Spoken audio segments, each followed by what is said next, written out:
तो दरअसल असम में ताबड़तोड़ गिरफ्तारियां और उसी को लेकर यह प्रतिक्रिया। मुझे लगता है हर्षवर्धन जी से जरा शुरुआत करते हैं। जो मुस्लिम पर्सनल लॉ बोर्ड की तरफ से कहा जा रहा है कि मामला सुप्रीम कोर्ट में, सुप्रीम कोर्ट के फैसले का इंतजार कर लेना चाहिए था असम सरकार को। नहीं, मुझे लगता है कि सुप्रीम कोर्ट में जो मामला है और जो बाल विवाह के खिलाफ असम सरकार का फैसला, इन दोनों का कोई एक तरह से कनेक्शन नहीं है।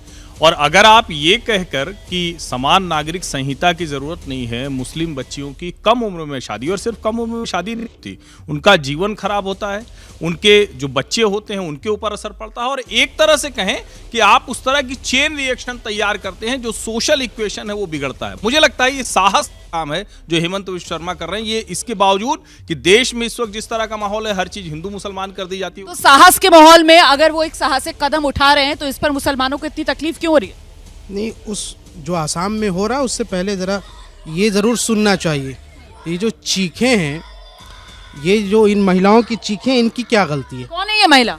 ये वो महिला है जिसके पतियों को गिरफ्तार किया गया, जो अपने 9 महीने के बच्चे के साथ जो है पुलिस स्टेशन पे प्रदर्शन कर रही है। ये अपने गांव में स्टेशनरी बिजनेस शुरू करके हर महीने 2 लाख कमा रहे हैं। आपके गांव में भी ये करना है तो फ्रीडम ऐप को अभी डाउनलोड कीजिए।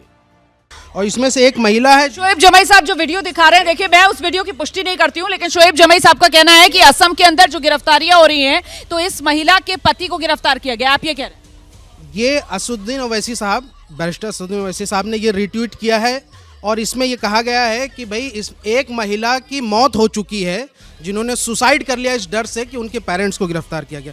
अब सवाल ये उठता है कि ना इस महिला की आप चीखें यहाँ से उसका कुछ जस्टिफिकेशन कर सकते, ना जिसकी मौत हो चुकी है, ना हेमंत बिश्व शर्मा उसको वापस ला सकते। मैं ये कहता हूँ कि चाइल्ड मैरिज एक्ट तो बहुत साल पहले पास हुआ, 6 सालों से सरकार है वहाँ पे बीजेपी की। जब हुआ कहीं पर तो उस समय एक्शन नहीं लिया गया। अचानक ये जो आप देखिए, ये चाइल्ड मैरिज जो है ना, ये प्रिविलेंट है। जो सरकार का आंकड़ा है, जो नेशनल फैमिली हेल्थ सर्वे का जो डेटा, वो कहता है कि 84% जो चाइल्ड मैरिजेस हैं वो अमंग्स द जनजातीय कम्युनिटी, आदिवासी, हिंदू, उसमें सिर्फ 7% मुस्लिम का कंट्रीब्यूशन उसमें। कभी आपने देखा कि यहाँ से एक सेकंड, ठीक है, तो क्या मुसलमानों को टारगेट किया जा रहा है? और कानून जो है वो कभी भी रेट्रोस्पेक्टिव तौर पर तो लागू नहीं किया जाता है। अब यहाँ पर जिनकी शादी जो है वो 4 साल 5 साल पहले हुई हुई है, ऐसे लोगों को भी गिरफ्तार कर रहे हैं। क्यों? ये मुसलमानों के खिलाफ एक्शन कर रही है असम सरकार। देखिए, ये कानून 2006 से वहाँ पर है, ऐसा नहीं है कि ये आज से कानून लागू हुआ है। वो तो पूरे देश में बना है जी। एक मिनट, अब कोई सरकार नहीं उस पर अमल करती है, कोई यदि झारखंड की सरकार अमल नहीं करती है और छत्तीसगढ़ की अमल नहीं करती है, तो इसमें दोष हेमंत बिश्व शर्मा का नहीं है। हेमंत बिश्व शर्मा ने कानून के अनुसार काम किया है। एक दूसरी बात, जो मुस्लिम पर्सनल लॉ बोर्ड कह रहा है कि इनको कम से कम सुप्रीम कोर्ट के फैसले का इंतजार करना चाहिए था, तो मुस्लिम पर्सनल लॉ बोर्ड को तो सुप्रीम कोर्ट पर विश्वास ही नहीं है। सुप्रीम कोर्ट अपने और हाई कोर्ट कम से कम 9 ऐसे ऑब्जर्वेशंस हैं जिसमें कहा कि समान नागरिक संहिता देश में होनी चाहिए, और मुस्लिम पर्सनल लॉ बोर्ड का मानना है कि ये होनी ही नहीं चाहिए समान नागरिक संहिता।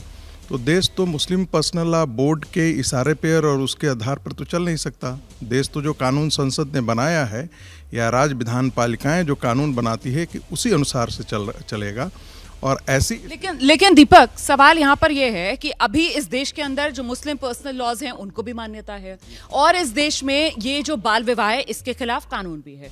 इसी वजह से ये पूरा का पूरा विरोधाभास है। ऐसे में मामला जो पंजाब हरियाणा हाईकोर्ट वाला है, जहां पर पंजाब हरियाणा हाईकोर्ट ने पक्ष में फैसला सुनाया था, वो मामला बाद में सुप्रीम कोर्ट पहुंचा। सुप्रीम कोर्ट की तरफ से साफ कहा गया कि साहब इसको नजीर मत मानिए, आप जो फैसला सुनाया हाईकोर्ट ने इसको नजीर मत मानिए। सुप्रीम कोर्ट उस मामले पर सुनवाई कर रहा है। ऐसे में अगर मामला देश की सबसे बड़ी अदालत में है और उसकी तरफ से फैसला आने से पहले ही कोई राज्य सरकार इस तरीके से कार्रवाई करती है कि साहब आप 3 दिन के अंदर कितना 4,500 के करीब एफआईआर दर्ज कर लेते हैं, आप 2,000 से ज्यादा लोगों को गिरफ्तार कर लेते हैं, वहां पर लोग रो रहे हैं, बिलख रहे हैं, और कानून कब से है ये हम सब जानते हैं, तो फिर इसे किस तरीके से समझा जाए? देखिए रोमाना जी, बात बहुत स्पष्ट है। कानून, पहला कानून भारत आजाद होने से पहले बन गया था, 1929 में शारदा एक्ट पास हुआ था। उसके बाद 49, 78, 2006 और फिर अभी 2021 में भी कानून तो हैं, लेकिन लेकिन क्या इस तरह के गुंडागर्दी से कानून को आप पालन करा सकते हैं? सरकार जो कानून बनाती है, गुंडागर्दी मतलब किसकी? जो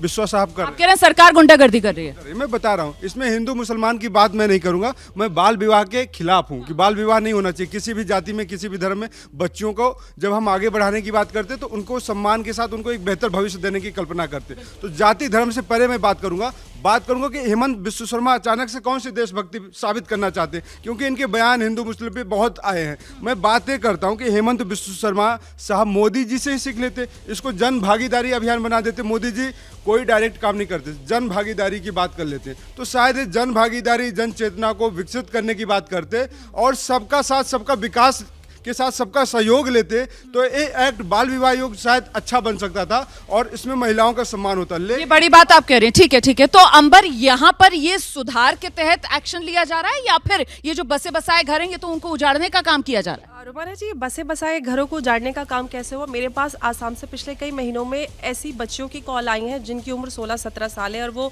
5 और 7 महीने की प्रेग्नेंट है और उनको मारा पीटा जाता है और वो उस शादी से बाहर निकलना के आना चाहती हैं। मेरे ऑफिस के लैंडलाइन पे, मेरे फ़ोन नंबर पे कॉल्स आते हैं और उन लोगों की कोई सुनवाई नहीं, क्योंकि ये समाज के लोग जो हैं वो सब एक साथ मिलकर ऐसी शादियों को ज़बरदस्ती करवाते हैं, उन बच्चियों का जीवन खराब करते हैं, ना उनको पढ़ने देते हैं, ना ही उनकी शादी में कोई सिक्योरिटी होती है, ना आप किसी कानून के अंतर्गत जाती। आप चंडीगढ़ हरियाणा हाईकोर्ट की बात करें तो उसके जस्ट एक हफ्ते बाद केरला हाईकोर्ट का सिमिलर केस था।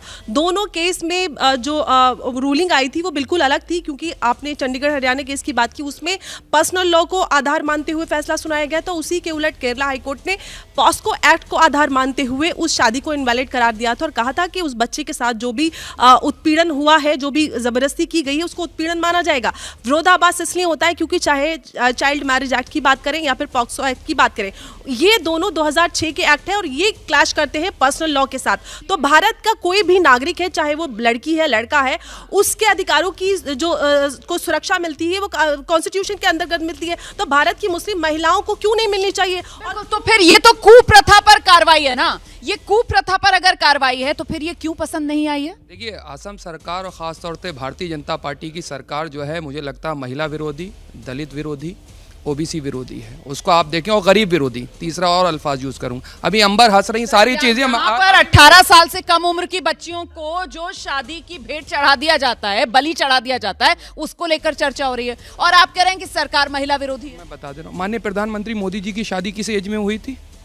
किस एज में हुई थी? माननीय प्रधानमंत्री मोदी जी की शादी हुई थी ना, किस एज में हुई थी? जबरदस्त तकलीफ होने लगी सबको, हो गई सबको तकलीफ, हो गई ना। किसने शादी करवाई थी? घर वालों ने करवाई होगी ना, घर वालों ने करवाई। देखिए, बोलने लगी। अब बीच में मैं नहीं बोला ना आपके, आप बीच में बोलेंगे। अब आप सुन लीजिए, उसके बाद कितनी चली उनके। एक सेकंड, माइक इधर है, माइक इधर है। सवाल ये है कि अगर कोई कुप्रथा चल रही है तो वो कभी ना कभी तो रुकेगी ना।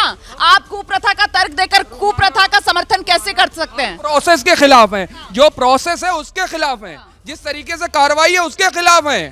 कैसे कार्रवाई होनी चाहिए? देश में कानून बना हुआ है, देश में कानून बना हुआ है, आज तक उसका पालन नहीं किया जा रहा है। बार बार ये कहा जाता है कि साहब शरिया लॉ, मुस्लिम पर्सनल लॉ। बहुत अच्छी बात, सरकार जो, अरे बीच में ना बोलिए ना, अगर आप बीच में बोले, ये क्या तरीका हुआ बीच में?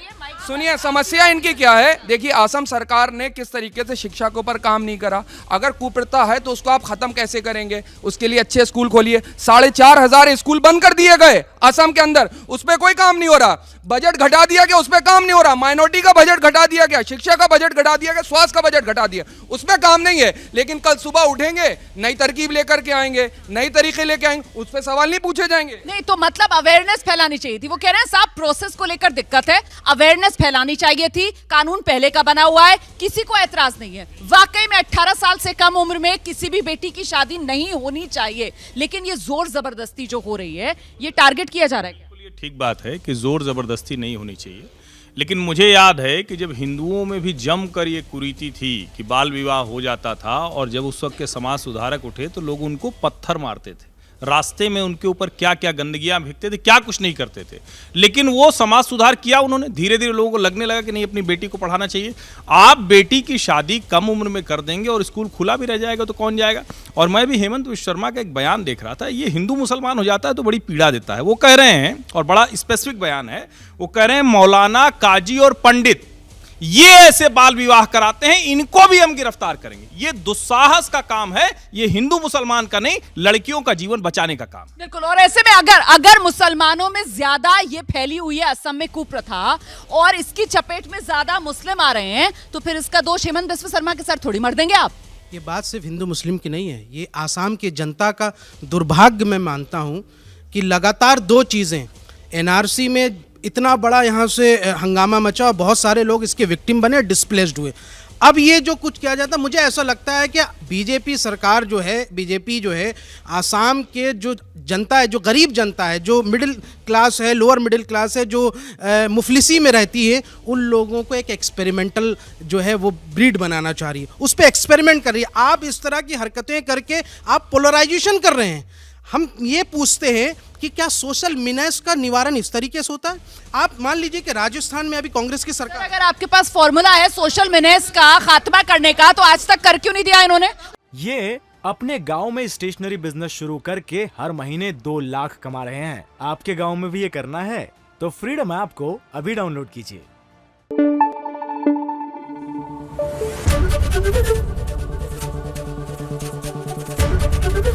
एबीपी न्यूज आपको रखे आगे।